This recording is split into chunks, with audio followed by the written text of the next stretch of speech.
हाय दोस्तों, कैसे हैं आप सभी। मैं डॉक्टर अनव्यास फिर से अपने यूट्यूब चैनल पर आप सभी का स्वागत कर रहा हूं और आशा कर रहा हूं सभी ठीक है, मस्त एंजॉय कर रहे हैं। इंटरनेशनल लॉजिस्टिक का पेपर चल रहा है, अंतिम प्रहार की सीरीज चल रही है। 7 मोस्ट इंपॉर्टेंट क्वेश्चन, जी हाँ 7 मोस्ट इंपॉर्टेंट क्वेश्चन मैं लेकर आ गया हूँ आपके साथ अंतिम प्रहार की सीरीज में। 7वां क्वेश्चन फिर से एक ओवरलैपिंग क्वेश्चन है। क्या कह रहा है ये कह रहा है कि जितने भी ट्रांसपोर्टेशन मोड है उन सब के बारे में बता दो, यानी कि रेलवे, रोड, एरोप्लेन और मैं टाइम यानी मरीन, यानी आप इसको कह सकते हो सी का जो ट्रांसपोर्टेशन सिस्टम है वो। ठीक है, इन चारों के आप बेनिफिट बताओ और ड्रॉबैक बताओ। जैसे कि रोड की स्ट्रेंथ क्या है। एक से डोर टू डोर डिलीवरी करना हो तो रोड बेस्ट है, कॉस्ट इफेक्टिव होता है, क्योंकि रोड जो है वो सेकंड नंबर पे आता है। अब मैं आपको याद भी करवा देता हूँ, थोड़ा सा याद कर लो, उसके बाद ये सारे पॉइंट आप खुद ही क्रिएट कर लोगे। सबसे ज़्यादा कॉस्ट में हाई में चल रहा हूँ, हाई पे है ना। सबसे ज़्यादा हाई किसकी है, एक नंबर पे आएगा आपका भैया एयर, उसके बाद आएगा आपका रोड, इसके बाद आएगा रेलवे, उसके बाद आएगा सी।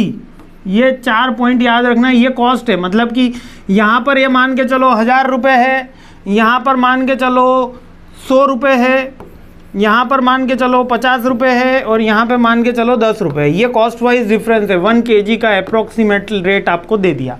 ठीक है, अब टाइम की बात करेंगे तो एयर जो है वो फास्टेस्ट होगा। उसके बाद आपका फास्टेस्ट में फर्स्ट में एयर आता है। ठीक है, फर्स्ट में F1 में ये आएगा, लेकिन सेकंड रोड नहीं आएगा, सेकंड रेलवे आएगा, क्योंकि रेलवे की रीच ज़्यादा होती है। थर्ड में आपका फास्टेस्ट में रोड आएगा और सबसे जो फास्ट स्लो है वो सी है, यानी कि सबसे तेज माल पहुंचाना हो तो एयरपोर्ट के थ्रू, यानी एयर के थ्रू। सेकंड फास्टेस्ट पहुंचाना हो तो रेलवे है, रोड नहीं है। और थर्ड फास्टेस्ट पहुंचाना हो तब रोड आता है और फोर्थ में सी आता है। लेकिन सी जो है वो सबसे सस्ता भी होता है। तो आ जाइए, इसको एक बार और देख लेते हैं इसके। अब बेनिफिट क्या है, डोर टू डोर होगा, फ्लेक्सिबल होगा और स्पीड जो है वो रिलेटिवली। अब रोड ट्रांसपोर्टेशन में जो वीकनेस है वो उसकी कैपेसिटी है, डिस्टेंस है और वर्नेबिलिटी यानी कि हर जगह पहुंच नहीं पाता है ना, फास्ट नहीं पहुंच पाता और एग्जैक्ट हमको एक्यूरेट चाहिए। जैसे कि कहीं कहीं माउंटेन्स पे हमको पहुंचाना है, वहाँ नहीं पहुंच पाएगा। रेल ट्रांसपोर्ट की कैपेसिटी क्या है, एक तो हाई वेट ये कैरी कर सकते हैं, कॉस्ट इफेक्टिव होता है और एनवायरमेंटल को इम्पैक्ट इसमें लेस होगा क्योंकि कार्बन एमिशन कम होता है। वीकनेस क्या है, फ्लेक्सिबल नहीं होती।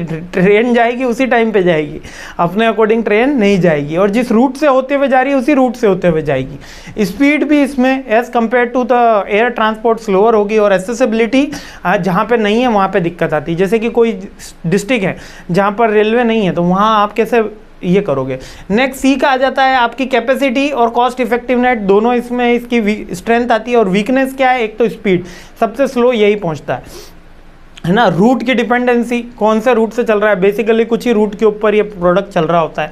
और वर्नेबिलिटी भी चलती है कि वेदर्स के कारण डिले हो रहा है, ये प्रोडक्ट आ गया है, कोई तूफान वगैरह में फंस गई गाड़ी है ना, गाड़ी यानी शिप। अब एयर ट्रांसपोर्ट की स्ट्रेंथ क्या है कि ये स्पीड में देता है, लॉन्ग डिस्टेंस ट्रैवल करता है, एक्सेसिबिलिटी हर जगह हो जाती है इसकी, क्योंकि हवा से तो कहीं से भी प्रोडक्ट पहुंचाया जा सकता है।